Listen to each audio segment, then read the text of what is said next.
Jamesy. She just made me watch stuff. Yes, he's finally watching Gravity Falls. Yeah, apparently I'm about 14 years late to the party.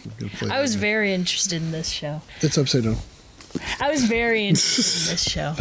Hey, that's Hey! the book from the first episode Whoa! that he found in the cave in So, the forest. for context, we just watched the first 2 episodes. We're Yes. going to try to watch 2 episodes at a time. Right. So that way... My head doesn't explode. Yes. I've read this entire book. Of course you have. I'm still decoding stuff because I missed out on it the first time. I have no. not finished this one.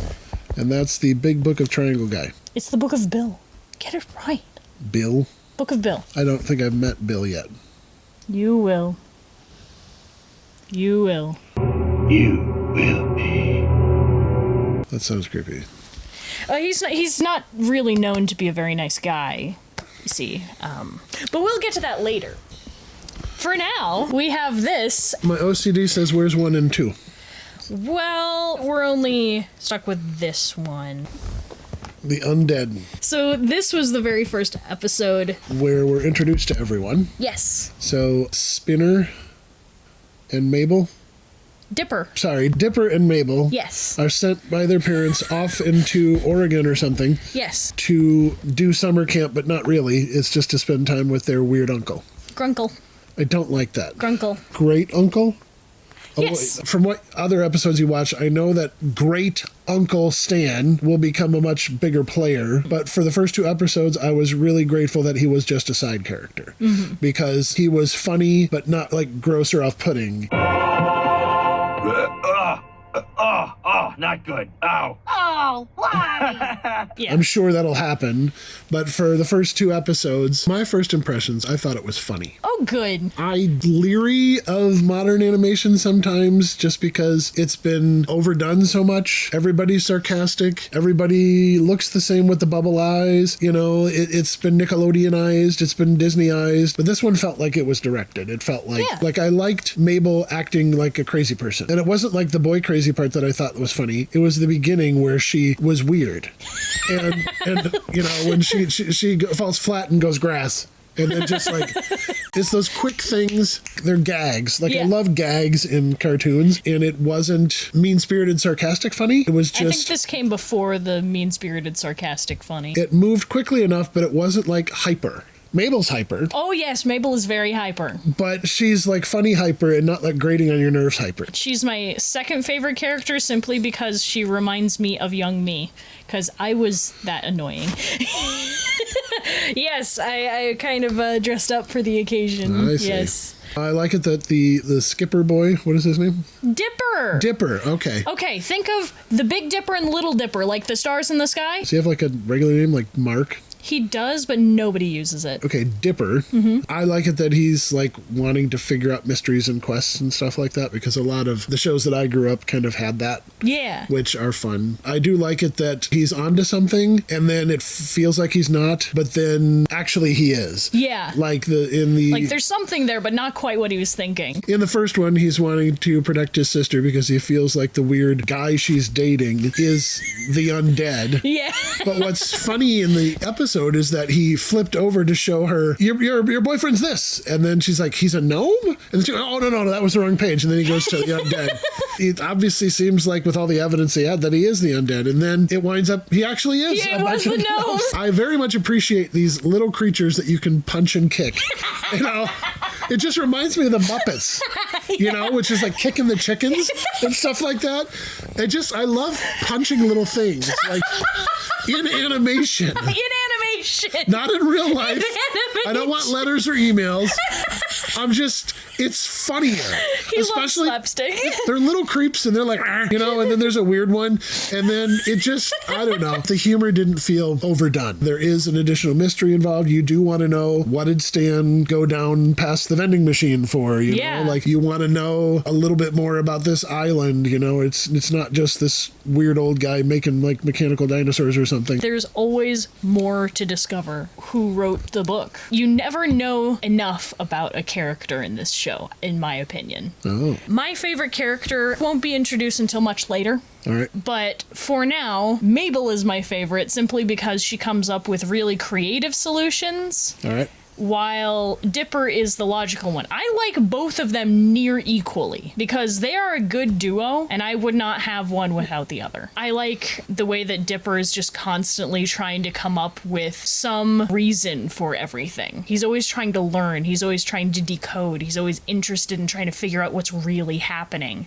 And then his sister is just happy to be there. She's delightfully dippy. Like, she's just, she should be called Dipper or something, or Dippy. I don't know. Dippy. She's just like, la la la, fun. I'm breathing air, like but it kind of reminds me of, the character from Horton Hears a Who or something like that. Katie? Katie, yeah. That's beautiful, Katie.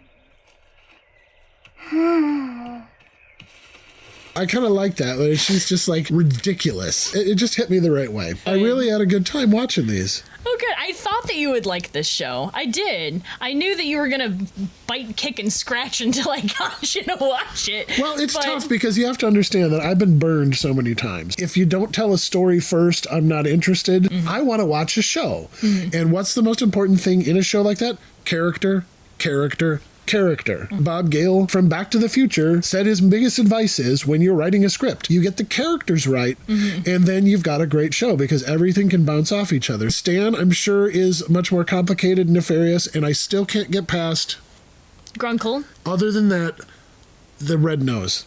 It just drives me nuts. I can't he look talked at about him. this before. He doesn't like the fact that Stan has a red nose. For some reason, it irks him. It just bugs me so much because in old animation, anybody who had a red nose was like the town drunk, or he was a real idiot. Well, I mean, he kind of comes off that way. All right, so does- my suspicions are correct. Your suspicions are valid. Oh, well, we'll see. I'm only on 2 episodes. Yes. So this is 2 seasons. Yes, How many episodes per season? Is it like 20 per season? per season. Oh, that's right. So this came out 14 years ago. That's when they made actual television runs. When I was growing up back in the old days, where there was 19 in front of the year, I wasn't born yet. they would have 22 to 29 episodes per season. That's how you develop such a strong relationship with all those characters. I appreciate that this has more episodes because then I can know the characters more, and then you're more interested in the lore part, which you said is embedded in that. We watched it, and then at the very end, there's this gnome who, one of the side jokes was that when the gnome is getting sick, he punched. barfs rainbows. Yeah. Which I thought was funny. Yeah. But then at the end, they just have an extended barfing rainbow gnome for the entire thing. And I'm like, why am I watching this? And then I'm like, well, at least they're committed. They did Yes. the whole thing. Yeah. But then you said, At the bottom, there's a hidden code that you decode to get more details of what might happen next. You learn more about the story through doing that. It's under every episode. okay, because I saw it at the bottom of the second episode. Oh, did you? Yeah. Now, you don't have to do this, but I would encourage This sounds like homework. that we could decode it together. Because But you already know all this stuff. You decoded everything. no, I haven't decoded everything. The reason I bring this up is that I didn't watch this show when it originally came out. I watched the show afterwards when it was Oh. released to streaming. I missed out when everyone else was having fun decoding all of this stuff. Well, I raised you on movies. Yes, you raised me on movies, so I didn't get to experience what everyone else experienced. When I watched them later, I fell in love. I love this stuff. If I can decode it with my dad, that'd be pretty cool. So if you're up for It it, is homework. we could do that. All right, I'm game. Oh, God. You don't understand? It's late and you're like really happy. You don't understand. You don't understand. I don't understand. Ugh. If he winds up being like a complete creep, like, I don't know. Also, He, leaf blowers. and that came out after the whole series. Yeah, So, you notice. so you're getting his notes that he added to the... Yeah, as a matter of fact, if you go towards the end here, you see his parts are written in blue, Oh, that's cool. and his sisters are written in pink. Of course they are. Well, that's fun. I like that. So I'm so happy because I didn't get to nerd out with everyone else. Now I get to nerd out with my dad. So that's fun. For you? It'll be fun for you too, I hope. Well, these, again, like I said, these episodes were pretty funny. I'm in, so.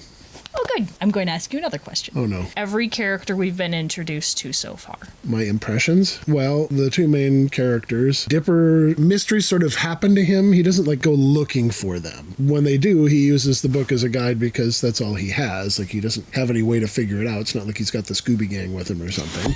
You said they're 12, right? They're 12. So he can't have like a super dark backstory or something. No. Looking at the book to try to confirm his suspicions so he can protect his sister. He doesn't seem like someone who wants to know these things just to be like, say, I see I'm right. He doesn't seem to have an ego. Mabel is ridiculous and happy. She just sort of rolls along with life, but she seems to love her brother. I don't know. She just brings ridiculous, happy joy to everyone, even if they don't want it. And Stan is gross and old. And I don't know, but he was kind of lonely. He wanted them to hang out with him. Yeah. I loved the ridiculously syrupy, sweet other family that was doing that to like really dig into him. And it was so great. They like made the eyes all beady and, you know, it was just so over the top, but they played that well. Yeah. Like, I really like that. Obviously, there's more of a mystery to him because you've been watching this for a while and I've caught every other time that you watch it and I've seen that Bits and pieces. There's plenty more to his weirdness later. The big fat guy that works there. Seuss. I just keep thinking of a Seuss chef. He's kind of stupid, but not really. He's just sort of like willing to go along with stuff. Basically, he's not constructed annoyingly, so I don't mind that he's around. I also thought it was funny that he like backed away when he had another task, like it was like something was wrong with him. Like I like that. Let me see the detached teenage girl that's working. Wendy. She was funny because she just didn't care. You know, and the two moments where she should have helped or been more adult, she just didn't. And I thought it was funny.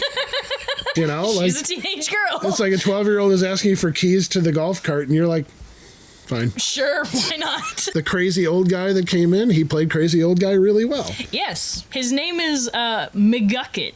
Old Man McGucket. And then the others were just filler characters like tourists or the townspeople. Yeah. Which, you know, they're gag characters, so they don't really have much going on there. So yeah, those are my impressions. I'm glad that you're enjoying it. Although I will point out that Dipper does have a bit of an ego when his first thoughts when he was getting the picture was that he immediately got an award. He's like, I don't usually do this, but you look like you need an award. Well, I didn't think of that as ego more than I thought of that being like some weird wish fulfillment. Because I've seen like other movies do that where, you know, some little nerd kid does something and, you know, and a supermodel comes out and they shower him with cash and you know, and it's just like, it's not real life. Like, no, it's not. Yeah, you saved the town, Jimmy. You know, like it's not going to happen.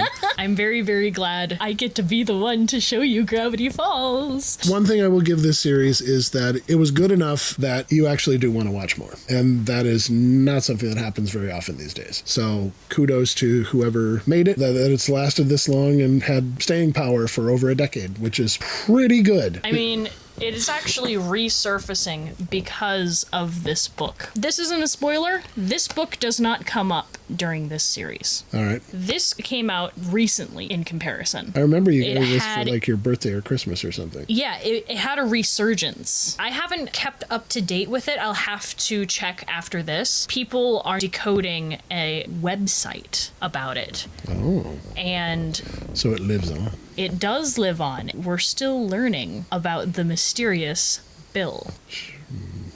Okay. In the meantime, I'm excited. She's excited. I'm excited. So if you're excited as her, please like, share, subscribe, comment. Yes. And visit us on our Patreon. We are working on a short film. We are working on a short film. We're working on a documentary. Your stories. We are going to put things out into the world that don't exist yet because we feel passionate about it. We're artists. When we watch these things, it isn't just to be entertained. It's to see something that's well done, and that motivates us to make something that's well done. It inspires us. Yeah. It's really fun. All right. Well, I'm Mex. And I am Z, and we'll see you next time, because I'm hoping that we're going to do this more. That means that next time we'll have 4 things to decode, because we didn't decode things this time. Oh, no. So, bye! You said there'd be no math. There's no math in decoding. There's math in decoding. How's there math?